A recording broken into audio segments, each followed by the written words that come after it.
당신의 인생의 여백을 채워주는 인생 여백소입니다. 젊었을 때는 말을 세게 해서라도 밀어붙이면 해결되던 관계가 있었습니다. 하지만 지금은 다릅니다. 나이가 들수록 우리는 웬만한 일에는 화를 내지 않게 됩니다. 참는 법도 배우고 넘기는 법도 압니다. 그런데도 유독 마음을 건드리는 사람이 있죠. 누군가와 대화를 하다가 상대방의 말 한마디에 기분이 묘하게 상한 적 있으세요? 아니면 반대로 내가 한 말이 의도와 전혀 다르게 전달돼서 관계가 어색해진 적 말입니다. 나는 그냥 편하게 말했을 뿐인데 저 사람은 왜 저런 식으로 말하는 걸까? 이런 생각 한 번쯤은 해보셨을 거예요. 여기서 우리는 보통 두 가지 선택을 하게 됩니다. 하나는 그냥 참는 것.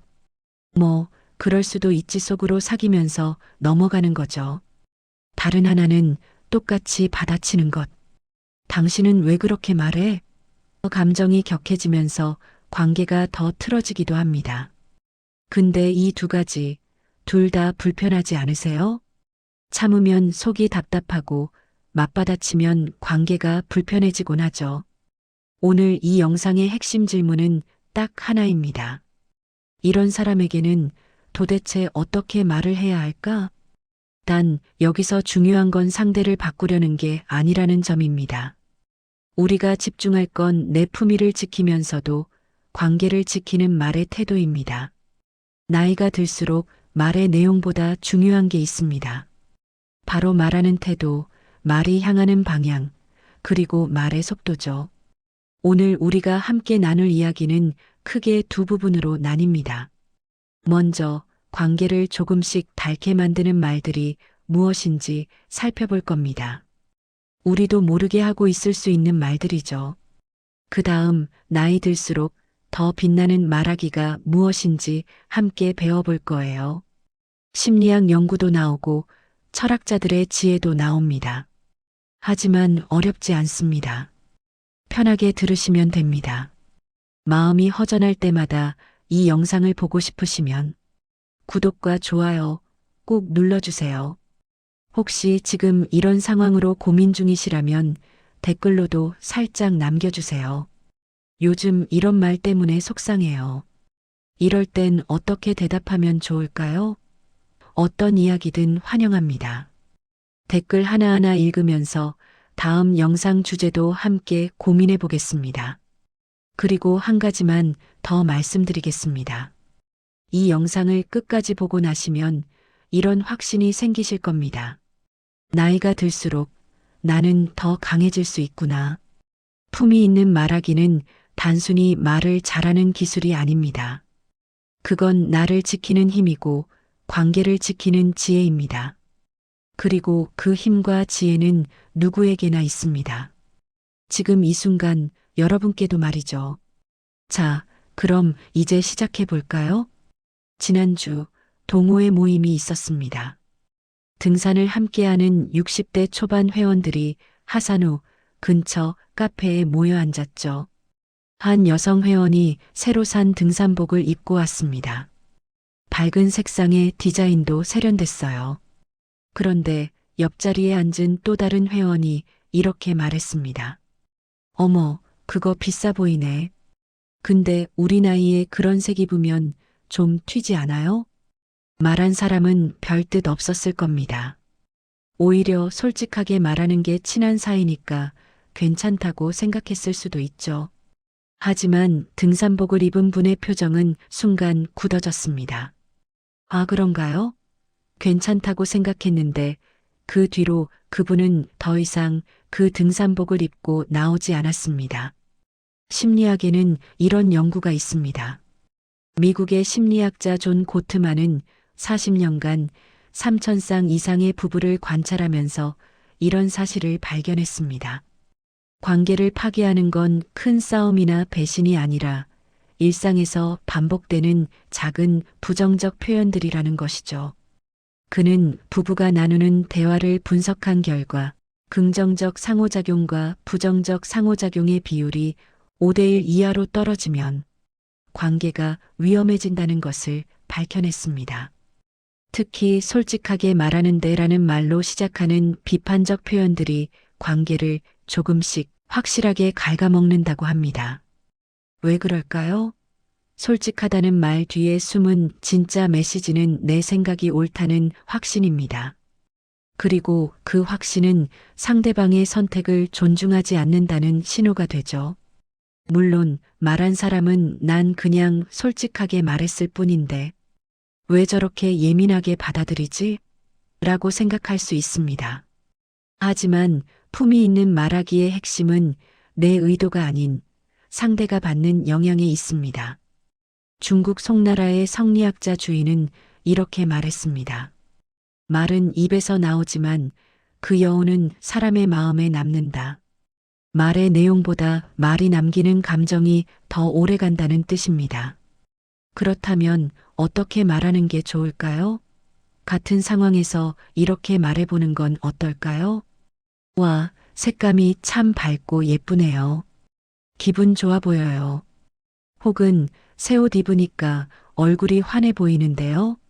만약 정말 조언을 하고 싶다면 질문 형태로 부드럽게 접근하는 것도 방법입니다.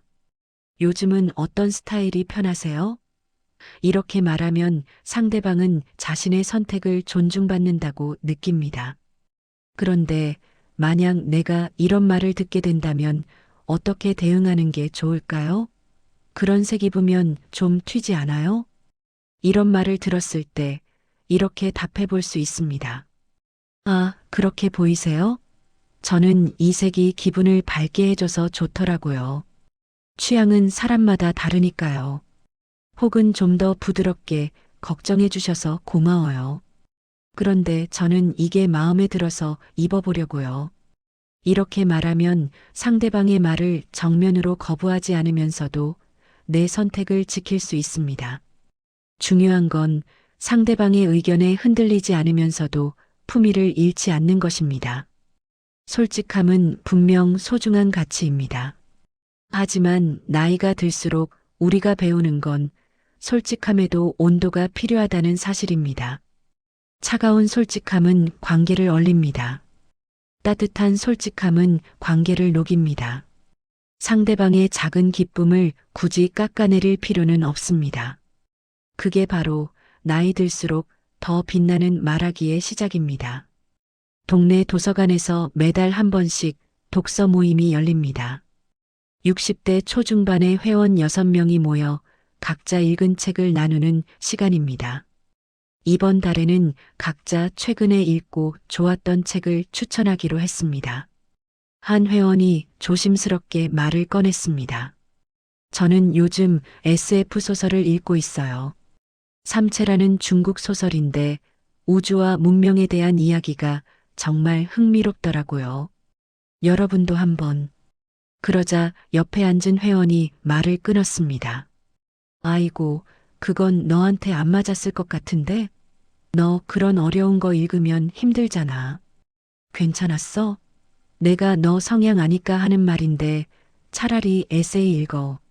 내가 괜찮은 책 하나 추천해 줄게.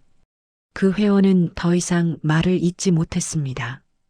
다른 회원들도 어색한 침묵 속에서 시선을 피했습니다. 심리학자 마셜 로젠버그는 비폭력 대화라는 개념을 제시했습니다. 그는 60여 개국에서 수천 건의 갈등 상황을 중재하면서 이런 사실을 발견했습니다. 너를 위해서라는 말로 시작하는 조언이나 지적은 실제로는 상대방을 통제하려는 욕구에서 나온다는 것입니다. 그의 연구에 따르면 이런 식의 표현을 듣는 사람의 약 78%가 방어적 태도를 보이거나 자존감 저하를 경험한다고 합니다. 특히 다른 사람들 앞에서 이런 말을 하는 건 상대방의 선택을 부정하고 그 사람의 가능성을 제한하는 행위가 됩니다. 왜 그럴까요? 너한테 안 맞아라는 말 속에는 숨은 메시지가 있습니다. 너는 그 정도 수준이 아니야. 네가 뭘 알아? 말하는 사람은 친절과 배려의 표현이라고 생각하지만 듣는 사람은 자신의 능력과 취향을 부정당했다고 느낍니다. 특히 독서라는 행위는 본질적으로 견문을 넓히고 간접 경험을 하기 위한 것입니다. 맹자는 이렇게 말했습니다. 남의 일에 참견하기를 좋아하는 자는 자신의 덕을 닦는 일을 게을리한다. 타인을 통제하려는 마음은 결국 자신의 품격을 낮추는 행위라는 뜻입니다. 그렇다면 어떻게 말하는 게 좋을까요? 같은 상황에서 이렇게 말해보는 건 어떨까요? 오, SF 소설이요? 저는 안 읽어봤는데 흥미롭네요. 어떤 부분이 특히 좋으셨어요? 혹은 삼체라는 책, 제목은 들어봤는데 어려울 것 같아서 망설였거든요. 읽어보시니까 어떠셨어요? 저도 한번 도전해볼까 싶네요. 이렇게 말하면 상대방은 자신의 선택이 존중받는다고 느낍니다. 그리고 더 나아가 자신의 경험을 나눌 수 있는 용기를 얻습니다. 걱정과 배려는 소중합니다. 하지만 나이가 들수록 우리가 배우는 건 진짜 배려는 상대방의 가능성을 믿어주는 것이라는 사실입니다. 너한테 안 맞아라는 말로 상대방의 세계를 좁히는 게 아니라 한번 해봐. 나도 궁금하네라는 말로 상대방의 세계를 넓혀주는 것입니다. 그런데 만약 내가 이런 말을 듣게 된다면 어떻게 대응하는 게 좋을까요? 그 책은 너한테 안 맞아. 내가 너 성향 아니까 이 책 읽어. 이런 말을 들었을 때 이렇게 답해 볼 수 있습니다. 추천해 주셔서 고마워요. 그런데 저는 요즘 제 성향과 다른 책도 읽어보고 싶더라고요. 새로운 세계를 만나는 게 재미있어서요. 혹은 그 책도 좋아 보이네요. 제가 이거 먼저 읽어보고 다음에 추천해 주신 책도 한번 봐볼게요.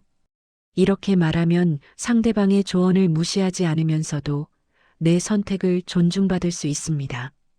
자신의 판단을 믿는 것, 그것도 품위의 한 부분입니다. 우리는 서로의 울타리가 아니라 서로의 날개가 되어야 합니다. 그게 바로 품위 있는 사람들이 하는 말하기입니다. 카페에서 친구들과 차를 마시고 있었습니다.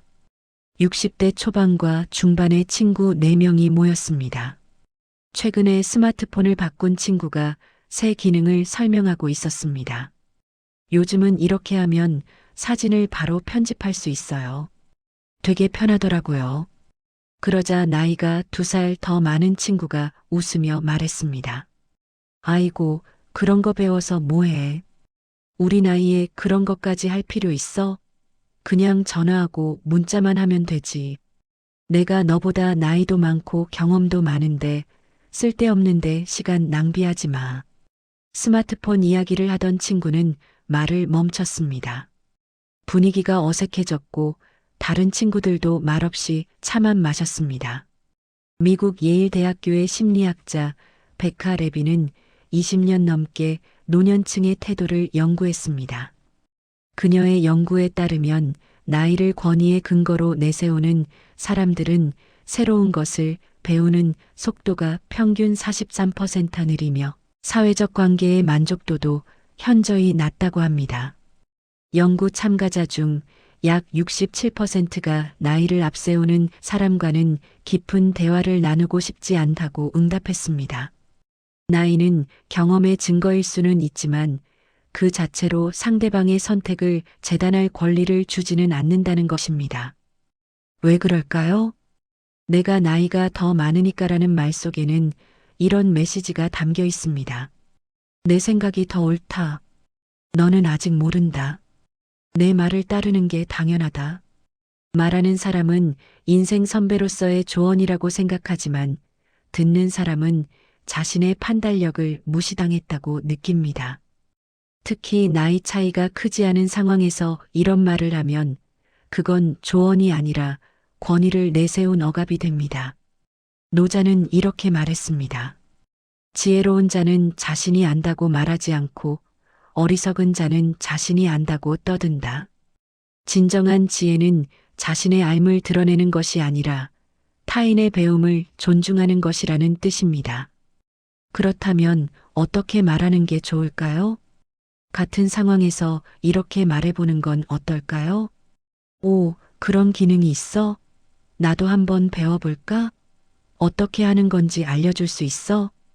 혹은 요즘 젊은 사람들만 그런 거 한다고 생각했는데 우리도 배우면 편하겠네. 나도 해볼까 싶은데? 이렇게 말하면 상대방은 자신의 노력이 인정받는다고 느낍니다. 그리고 함께 배우자는 태도는 나이와 상관없이 서로를 동등한 존재로 대한다는 신호가 됩니다. 그런데 만약 내가 이런 말을 듣게 된다면 어떻게 대응하는 게 좋을까요? 우리 나이에 그런 것까지 할 필요 있어? 이런 말을 들었을 때 이렇게 답해 볼 수 있습니다. 경험에서 나오는 조언 감사합니다. 그런데 저는 새로운 걸 배우는 게 즐거워서요. 나이와 상관없이 배움은 즐거운 것 같아요. 혹은 그렇게 생각하실 수도 있겠네요. 저는 도전해보는 게 재미있더라고요. 혹시 나중에 제가 배운 거 알려드릴까요? 이렇게 말하면 상대방의 권위를 부정하지 않으면서도 내 선택의 가치를 지킬 수 있습니다. 나이가 주는 압박에 흔들리지 않는 것, 그것도 성숙함입니다. 나이는 분명 소중한 자산입니다. 오랜 시간 살아오며 쌓은 경험과 지혜는 존중받아야 마땅합니다. 하지만 나이가 들수록 우리가 배우는 건 진짜 어른다움은 나이를 앞세우는 게 아니라 나이와 상관없이 타인을 존중하는 것이라는 사실입니다. 나이를 권위의 도구로 쓰는 순간 우리는 품위를 잃습니다. 나이를 겸손함의 바탕으로 쓸 때 우리는 진정으로 존경받습니다. 배우려는 자세는 나이를 초월합니다. 그게 바로 나이 들수록 더 빛나는 사람들의 태도입니다. 와인 동호회 모임이 있었습니다. 60대 초중반의 회원 7명이 모여 각자 준비해온 와인을 시음하는 시간입니다. 한 회원이 프랑스 부르고뉴 지역의 피노 누아를 가져왔습니다. 조심스럽게 따라주며 말했습니다. 이 와인은 체리 향이 은은하게 나는데 마셔보시면. 그러자 옆에 앉은 회원이 말을 끊었습니다. 아, 나 그거 작년에 마셔봤어. 별로더라. 부르고뉴 와인은 원래 2015년 빈티지가 최고지. 내가 와인 공부 좀 해서 아는데 그건 그냥 그래. 차라리 보르도 쪽이 나아. 와인을 가져온 분은 더 이상 설명을 이어가지 못했습니다. 다른 회원들도 시음은 했지만 더 이상 그 와인에 대한 이야기는 나오지 않았습니다. 분위기가 묘하게 가라앉았습니다. 하버드 대학교의 사회심리학자 테레사 아마빌레는 창의성과 대화 패턴을 연구했습니다. 그녀는 250개 이상의 소규모 모임을 관찰한 결과 나는 안다는 식의 표현을 자주 사용하는 사람이 있는 그룹은 구성원들의 참여도가 평균 54% 낮아진다는 것을 발견했습니다. 특히 내가 이 정도는 알아라는 태도를 보이는 사람이 있으면 다른 구성원 중 약 72%가 자신의 의견을 표현하는 것을 주저한다고 합니다. 지식은 나누기 위한 것이지 다른 사람의 경험을 평가절하하기 위한 도구가 아니라는 것입니다. 왜 그럴까요? 내가 이 정도는 알아라는 말 속에는 이런 메시지가 담겨 있습니다. 네 경험은 별거 아니야.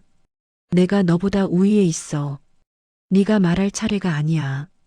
말하는 사람은 자신의 지식을 공유한다고 생각하지만 듣는 사람은 자신의 열정과 노력이 무시당했다고 느낍니다. 특히 누군가가 좋아서 가져온 것, 설레는 마음으로 준비한 것에 대해 이런 식으로 평가하면 그건 지식의 공유가 아니라 관계의 단절이 됩니다. 장자는 이렇게 말했습니다. 우물 안개구리에게 바다를 말해도 소용없는 것은 그가 자신의 세계에 갇혀 있기 때문이다. 하지만 진정한 어리석음은 자신이 모든 것을 안다고 믿는 것이다. 아는 것보다 중요한 것은 배우려는 태도라는 뜻입니다. 그렇다면 어떻게 말하는 게 좋을까요? 같은 상황에서 이렇게 말해보는 건 어떨까요? 오, 피노 누아시군요. 저도 이 와인 궁금했는데 어떤 점이 특별하셨어요? 혹은 부르고뉴 와인을 가져오셨네요. 저도 좋아하는 지역이에요. 이 와인은 처음인데 같이 음미해 봐도 될까요? 만약 정말 자신의 경험을 나누고 싶다면 이렇게 말할 수 있습니다. 저도 예전에 부르고뉴 와인 마셔봤는데 빈티지마다 느낌이 정말 다르더라고요. 이건 어떨지 기대되네요. 이렇게 말하면 상대방은 자신의 선택이 존중받는다고 느낍니다. 그리고 대화는 평가가 아니라 공유가 됩니다. 지식은 분명 소중합니다. 오랜 시간 배우고 경험한 것은 자랑스러운 일입니다. 하지만 나이가 들수록 우리가 배우는 건 진짜 지혜는 아는 것을 뽐내는 게 아니라 함께 배우려는 자세라는 사실입니다. 내가 알아라는 말로 상대방의 열정을 식히는 게 아니라 나도 궁금해라는 말로 상대방의 열정을 북돋우는 것입니다. 그런데 만약 내가 이런 말을 듣게 된다면 어떻게 대응하는 게 좋을까요? 나 그거 작년에 마셔봤어. 별로더라. 내가 와인 공부 좀 해서 아는데 그건 그냥 그래. 이런 말을 들었을 때 이렇게 답해 볼 수 있습니다. 아, 그렇게 느끼셨군요. 사람마다 입맛이 다르니까요. 저는 이 와인의 이런 점이 좋더라고요. 혹은 경험 나눠주셔서 감사해요. 그래도 저는 오늘 이걸 함께 나누고 싶었어요. 같이 음미해 보시면 어떨까요? 이렇게 말하면 상대방의 지식을 인정하면서도 내 경험의 가치를 지킬 수 있습니다. 다른 사람의 평가에 주눅 들지 않는 것, 그것이 진짜 자신감입니다. 모든 경험은 그 자체로 의미가 있습니다. 그걸 인정해 주는 것, 그게 바로 품위 있는 사람들의 대화법입니다. 지인들과 저녁 식사 자리였습니다. 60대 초중반의 부부 세 쌍이 모여 근처 레스토랑에서 만났습니다. 식사 중에 한 분이 최근 손자와 있었던 일을 이야기했습니다. 우리 손자가 요즘 유튜브로 요리 배우는 걸 좋아해요. 지난주에는 직접 파스타를 만들어서 저희한테 대접하더라고요. 정말 맛있었어요. 그러자 맞은편에 앉은 분이 고개를 저으며 말했습니다. 요즘 애들은 다 그래요. 뭐든 인터넷으로만 배우려고 하지. 제대로 배우는 게 아니라 그냥 흉내만 내는 거죠. 우리 때는 어른한테 직접 배웠는데 요즘 젊은 사람들은 그런 예의도 없어. 손자 이야기를 하던 분은 더 이상 말을 잇지 못했습니다. 다른 사람들도 어색하게 식사만 계속했습니다. 즐거웠던 분위기가 순식간에 무거워졌습니다. 스탠퍼드 대학교의 사회학자 로라 카스텐센은 세대 간 인식에 대해 연구했습니다. 그녀의 25년간의 추적 연구에 따르면 요즘 사람들은 다 그래라는 식의 일반화된 비판을 자주 하는 사람들은 젊은 세대와의 관계 만족도가 평균 61% 낮았습니다. 또한 연구 참가자 중 약 83%가 자신의 세대를 부정적으로 일반화하는 사람과는 대화하고 싶지 않다고 응답했습니다. 세대는 다를 수 있지만 그 차이를 존중하지 않으면 대화는 단절된다는 것입니다. 왜 그럴까요? 요즘 사람들은 다 그래라는 말 속에는 이런 메시지가 담겨 있습니다. 우리 세대가 더 나았어. 지금 세대는 문제가 많아. 내가 살던 시대가 기준이야. 말하는 사람은 시대에 대한 소감을 나눈다고 생각하지만 듣는 사람은 자신이 소중히 여기는 사람들이 폄하당했다고 느낍니다. 특히 자녀나 손자, 손녀에 대한 이야기를 하다가 이런 말을 들으면 그건 단순한 의견 차이가 아니라 자신의 가족에 대한 공격처럼 느껴집니다. 공자는 이렇게 말했습니다. 후생가외, 뒤에 오는 세대를 두려워할 만하다. 어찌 그들이 오늘의 우리만 못하다고 하겠는가? 세대는 다를 뿐이지 우열이 있는 것이 아니라는 뜻입니다. 그렇다면 어떻게 말하는 게 좋을까요? 같은 상황에서 이렇게 말해보는 건 어떨까요? 요즘은 배우는 방법이 정말 다양해졌네요. 유튜브로 요리를 배운다니 신기하기도 하고 대단한 것 같아요. 혹은 손자분이 직접 파스타를 만들었다고요? 저희 손자도 그런 걸 배웠으면 좋겠는데 어떻게 시작하셨어요? 만약 정말 자신의 경험을 나누고 싶다면 이렇게 말할 수 있습니다. 우리 때는 어른한테 직접 배웠는데 요즘은 방법이 참 다르네요. 시대가 변하니까 배움의 방식도 변하는 게 자연스러운 것 같아요. 이렇게 말하면 세대 간의 차이를 인정하면서도 상대방의 경험을 존중할 수 있습니다. 그런데 만약 내가 이런 말을 듣게 된다면 어떻게 대응하는 게 좋을까요? 요즘 애들은 다 그래요. 제대로 배우는 게 아니라 그냥 흉내만 내는 거죠. 이런 말을 들었을 때 이렇게 답해 볼 수 있습니다. 그렇게 보실 수도 있겠네요. 하지만 저는 우리 손자가 스스로 찾아서 배우려는 모습이 기특하더라고요. 방법은 달라도 배우려는 마음은 같은 것 같아요. 혹은 시대마다 배움의 방식이 다른 것 같아요. 저희 세대도 어른들께 요즘 젊은 사람들은이라는 말 들으며 자랐잖아요. 그래도 우리 잘 살아왔듯이 요즘 세대도 자기 방식대로 잘 살아갈 거예요.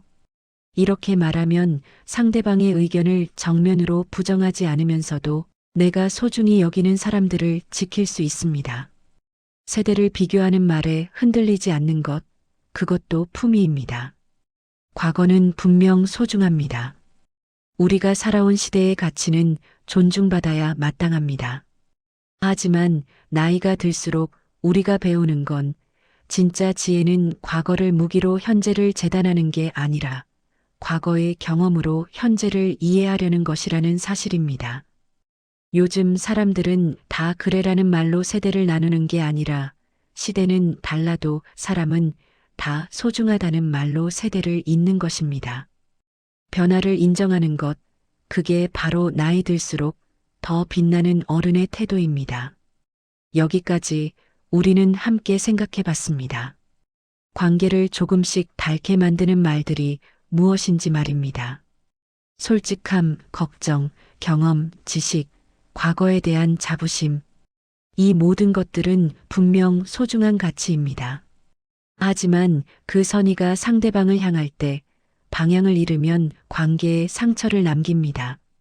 내 의도가 아무리 좋아도 상대방이 받는 느낌이 불편하다면 그건 품위 있는 말하기가 아닙니다. 그렇다면 이런 질문이 남습니다. 그럼 나는 어떻게 말해야 하는가? 품위를 지키면서도 내 생각을 전하려면? 관계를 지키면서도 나를 지키려면? 이제부터는 그 답을 함께 찾아보겠습니다. 나이가 들수록 더 빛나는 말하기. 그건 어려운 기술이 아닙니다. 그건 사람을 대하는 태도의 문제입니다. 지금부터 우리가 나눌 이야기는 바로 그 태도에 관한 것입니다. 어쩌면 여러분이 이미 알고 계신 것일 수도 있습니다. 다만 조금 잊고 계셨을 뿐이죠. 자, 그럼 이제 시작하겠습니다. 나이 들수록 더 빛나는 사람들은 어떻게 말할까요? 동네 산책로에서였습니다. 60대 중반의 두 친구가 함께 걷고 있었습니다. 한 분이 최근 겪은 고민을 털어놓기 시작했습니다. 요즘 자식들이 이사를 가자고 하는데 솔직히 마음이 복잡해. 오래 살던 동네를 떠나는 게 쉽지 않더라고. 그런데 또 자식들 입장도 이해는 되고 옆에서 듣던 친구는 바로 대답하지 않았습니다. 잠시 걸으며 말없이 들었습니다. 그러다 천천히 입을 열었습니다. 그러니까 마음이 복잡하시겠어요. 오래 산 동네를 떠나는 게 쉬운 일은 아니죠. 자식들 생각도 이해되고 그런데 또 내 마음도 있고 어떤 부분이 가장 마음에 걸리세요? 고민을 이야기하던 분은 천천히 자신의 마음을 더 깊이 나눴습니다. 친구는 계속 들었습니다. 조언을 하거나 판단을 내리지 않았습니다. 그저 함께 걸으며 듣고 가끔 질문했습니다. 산책이 끝날 무렵 고민을 이야기했던 분이 말했습니다. 고맙네. 이야기하니까 내 마음이 조금 정리되는 것 같아. MIT의 커뮤니케이션 연구소는 20년간 성공적인 대화 패턴을 연구했습니다. 연구진이 1200명 이상의 대화를 분석한 결과 신뢰받는 사람들의 대화에는 명확한 패턴이 있었습니다. 그들은 평균적으로 상대방이 말하는 시간의 70%를 듣는데 사용했고, 자신이 말할 때도 상대방 말의 평균 속도보다 1520% 느리게 말했습니다. 또한 즉각적인 조언보다는 어떤 부분이 가장 마음에 걸리세요? 같은 질문을 3배 더 많이 했다고 합니다. 말을 많이 하는 사람이 아니라 잘 듣고 천천히 말하는 사람이 더 신뢰받는다는 것입니다. 왜 그럴까요? 먼저 듣고 천천히 말하는 사람은 상대방에게 이런 메시지를 전합니다. 당신의 이야기가 중요합니다. 나는 서두르지 않습니다. 당신의 감정을 존중합니다. 빠르게 대답하는 건 효율적으로 보일 수 있지만 상대방에게는 진지하게 듣지 않았다는 신호가 됩니다. 반면 천천히 말하는 건 내 말에 무게를 싣는 동시에 상대방이 받아들일 시간을 주는 것입니다. 탈무드에는 이런 가르침이 있습니다. 신은 인간에게 입 하나와 귀 2개를 주셨다. 말하기보다 2배로 듣기 위함이다. 듣는 것이 말하는 것보다 중요하다는 뜻입니다. 나이가 들수록 우리에게는 할 이야기가 많아집니다. 경험도 많고 조언도 많고 의견도 많습니다. 하지만 진짜 품이 있는 사람은 그 모든 것을 참고 먼저 듣습니다. 상대방의 이야기가 끝날 때까지 기다립니다. 그리고 천천히 신중하게 말합니다. 말을 아끼는 것은 침묵이 아닙니다. 그건 상대방을 향한 최고의 예의입니다. 먼저 듣고 천천히 말하는 사람. 그런 사람 곁에서는 마음이 편안해집니다. 조급하게 판단받지 않는다는 안정감이 있습니다. 카페에서 친구들과 모임이 있었습니다. 60대 초중반의 5명이 각자 근황을 나누고 있었습니다. 한 분이 조심스럽게 말을 꺼냈습니다. 저 요즘 수채화 배우고 있어요. 평생 그림이랑은 담쌓고 살았는데 문화센터에서 우연히 수업 들어갔다가 재미있어서요. 서툴지만 계속 배워보려고요. 다른 친구들이 관심을 보이며 물었습니다. 어떤 그림 그리세요? 어려워요? 그러자 그중 한 분이 조용히 말했습니다. 좋으시겠어요. 새로운 걸 시작하는 건 용기가 필요한 일인데 그 용기를 내신 거잖아요. 저도 뭔가 시작해보고 싶은데 선뜻 못하고 있거든요. 수채화, 멋진 선택이신 것 같아요. 수채화를 배운다던 분의 얼굴이 환해졌습니다. 고마워요. 사실 나이 들어서 시작하는 거라 걱정도 됐는데 이렇게 말씀해 주시니까 힘이 나네요. 대화는 자연스럽게 각자가 요즘 배우고 싶은 것들로 이어졌습니다. 분위기는 따뜻하고 편안했습니다. 캘리포니아 대학교의 심리학자 칼 로저스는 인간 중심 상담을 연구하며 무조건적 긍정적 존중이라는 개념을 제시했습니다. 그의 30년 연구에 따르면 상대방의 선택을 존중받았다고 느낀 사람들은 자존감이 평균 47% 상승했으며 새로운 도전을 시도할 확률도 1.3배 높아졌다고 합니다.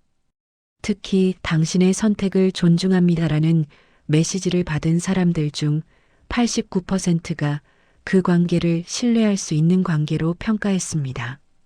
타인의 선택을 존중하는 것은 그 사람의 존재 자체를 존중하는 것이라는 의미입니다. 왜 그럴까요? 당신의 선택을 존중합니다라는 말 속에는 이런 메시지가 담겨 있습니다. 당신은 스스로 판단할 능력이 있습니다. 당신의 결정을 믿습니다. 당신의 인생은 당신의 것입니다. 우리는 살면서 수없이 많은 판단을 받습니다. 특히 나이가 들수록 그건 아닌 것 같은데 다시 생각해봐 같은 말을 자주 듣게 됩니다. 하지만 누군가 내 선택을 있는 그대로 존중해 줄 때 우리는 비로소 자신감을 얻습니다. 맹자는 이렇게 말했습니다. 사람을 대할 때는 그의 길을 막지 말라. 각자의 길이 있고 각자의 속도가 있다. 누구나 자신만의 인생을 살아갈 권리가 있다는 뜻입니다. 나이가 들수록 우리는 많은 것을 알게 됩니다. 무엇이 옳고 무엇이 그른지, 무엇이 효율적이고 무엇이 비효율적인지. 하지만 진짜 품이 있는 사람은 그 알을 상대방에게 강요하지 않습니다. 대신 말합니다. 당신의 선택을 존중합니다. 그 말 한마디가 상대방에게는 세상에서 가장 큰 힘이 됩니다. 서툴러도 괜찮다는 용기가 됩니다. 다른 사람의 기준이 아닌 내 기준으로 살아도 된다는 허락이 됩니다. 선택을 존중한다는 것은 무조건 동의한다는 뜻이 아닙니다. 다만 그 사람의 결정권을 인정한다는 뜻입니다. 설령 내 생각과 다르더라도 당신이 그렇게 선택했다면 이유가 있겠죠라고 믿어주는 것입니다. 당신의 선택을 존중합니다라고 말하는 사람. 그런 사람 곁에서는 자유롭게 숨 쉴 수 있습니다. 평가받지 않는다는 안도감이 있습니다. 필드 골프장에서였습니다. 60대 초중반의 4명이 함께 라운딩을 하고 있었습니다. 그중 한 분은 최근에 골프를 시작한 초보였습니다. 스윙도 서툴고 공도 자주 빗나갔습니다. 몇 홀을 돌고 휴게소에서 쉬는 시간이었습니다. 초보 골퍼는 조금 미안한 표정으로 말했습니다. 제가 실력이 없어서 시간이 오래 걸리네요. 죄송합니다. 그러자 함께 온 일행 중 한 분이 웃으며 말했습니다. 무슨 말씀이세요? 저도 처음엔 그랬어요. 근데 오늘 보니까 자세가 많이 좋아지신 것 같던데요? 특히 아까 5번 홀에서 드라이버 샷 제법이던데요. 저도 처음엔 저것도 못 쳤거든요. 초보 골퍼의 표정이 조금 밝아졌습니다. 정말요? 사실 요즘 유튜브 보면서 자세 연습하고 있거든요. 그러자 그분이 관심을 보이며 물었습니다. 유튜브요? 어떤 채널 보세요? 저도 요즘 드라이버 거리가 안 나와서 고민인데 저도 좀 배우고 싶은데 추천해 주실 수 있을까요?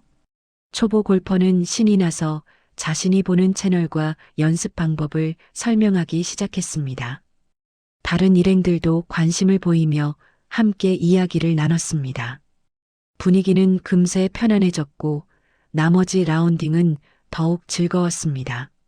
하버드 대학교의 조직 심리학자 에이미 에드먼스는 심리적 안정감에 대해 연구했습니다.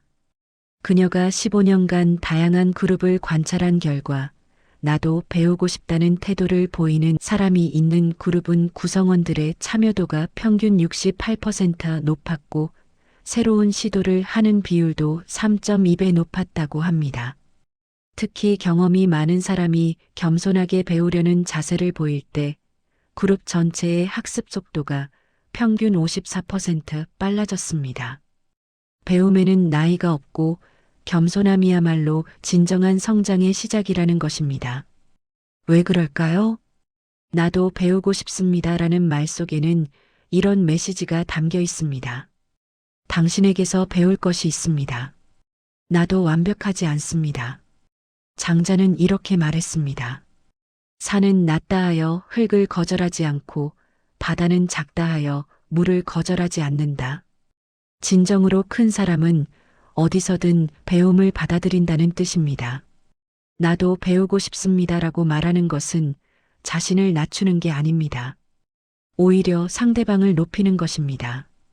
상대방에게 당신도 가치 있는 사람이라는 메시지를 전하는 것입니다. 특히 상대방이 초보이거나 서툴 때 이런 태도는 더욱 빛을 발합니다. 당신은 아직 멀었어가 아니라 당신에게서 배우고 싶어라고 말할 때 상대방은 자신감을 얻습니다. 그리고 그 자신감이 더 빠른 성장으로 이어집니다. 나이가 들수록 우리는 많은 것을 알게 됩니다. 하지만 진짜 지혜로운 사람은 아직도 모르는 게 많다는 것을 압니다. 그리고 기꺼이 배우려 합니다. 나이, 경험, 지위와 상관없이 말입니다. 나도 배우고 싶습니다라고 말하는 사람.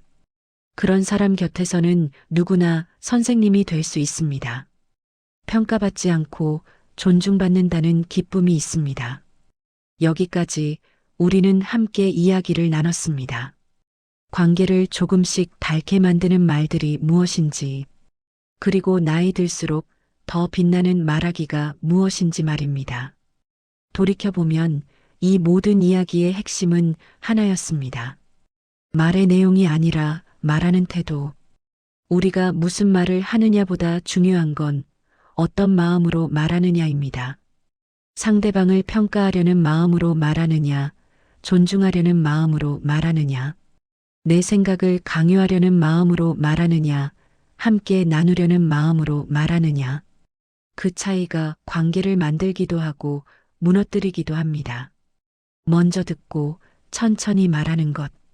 상대방의 선택을 존중한다고 말하는 것. 나도 배우고 싶다고 겸손하게 말하는 것. 이 모든 것들의 공통점은 무엇일까요? 바로 상대방을 한 명의 온전한 어른으로 대한다는 것입니다. 가르치려 들지 않고, 통제하려 들지 않고, 평가하려 들지 않습니다. 대신 함께 걷는 동반자로 대합니다. 서로 다른 길을 걷지만 그 길을 존중하는 사람으로 대합니다. 진짜 품이 있는 사람은 그 모든 것을 참고 먼저 듣습니다. 천천히, 신중하게 상대방을 존중하며 말합니다. 그게 바로 나이 들수록 더 빛나는 사람들의 공통점입니다.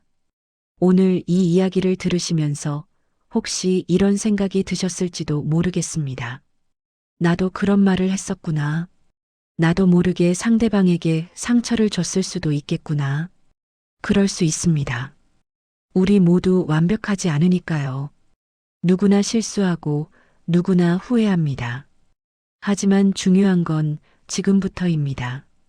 오늘 이 이야기를 듣고 나서 조금만 더 신중하게 말해보는 겁니다. 한 박자 늦게 대답해보는 겁니다. 내가 이렇게 말하면 상대방은 어떻게 느낄까? 한 번만 더 생각해보는 겁니다. 그것만으로도 충분합니다. 품이 있는 말하기는 거창한 기술이 아닙니다. 그건 사람을 대하는 태도입니다. 그리고 그 태도는 지금 이 순간부터 바꿀 수 있습니다. 말에 흔들리지 않는 힘을 기를 수 있습니다. 그 힘은 특별한 사람에게만 있는 게 아닙니다. 지금 이 이야기를 들으신 여러분 모두에게 있습니다. 오늘 이후 누군가와 대화를 나누게 되실 때 이 이야기가 조금이라도 도움이 되었으면 좋겠습니다. 조금 더 천천히 말해보시고, 조금 더 깊이 들어보시고, 조금 더 따뜻하게 존중해 보시길 바랍니다. 그렇게 하다 보면 어느새 여러분도 이런 사람이 되어 있을 겁니다. 나이 들수록 더 빛나는 품이 있는 사람. 오늘 영상이 도움이 되셨다면 구독과 좋아요 버튼을 꾹 눌러주세요. 구독을 해주시면 앞으로도 이런 의미 있는 이야기들을 계속 만나보실 수 있습니다. 여러분의 일상에 작은 지혜가 될 수 있는 내용들을 꾸준히 준비하겠습니다. 그리고 댓글로 여러분의 이야기를 들려주세요. 요즘 이런 말 때문에 고민입니다. 이럴 땐 어떻게 대답하면 좋을까요? 오늘 영상을 보고 이런 생각이 들었습니다. 어떤 이야기든 환영합니다. 여러분의 댓글 하나하나가 다음 영상의 소중한 주제가 됩니다. 함께 나누고, 함께 배우고, 함께 성장하는 채널이 되었으면 좋겠습니다. 긴 이야기 끝까지 들어주셔서 감사합니다. 여러분의 오늘 하루가, 그리고 앞으로의 모든 대화가 따뜻하고 품이 있기를 바랍니다. 당신의 인생에 여백을 채워주는 인생 여백소였습니다.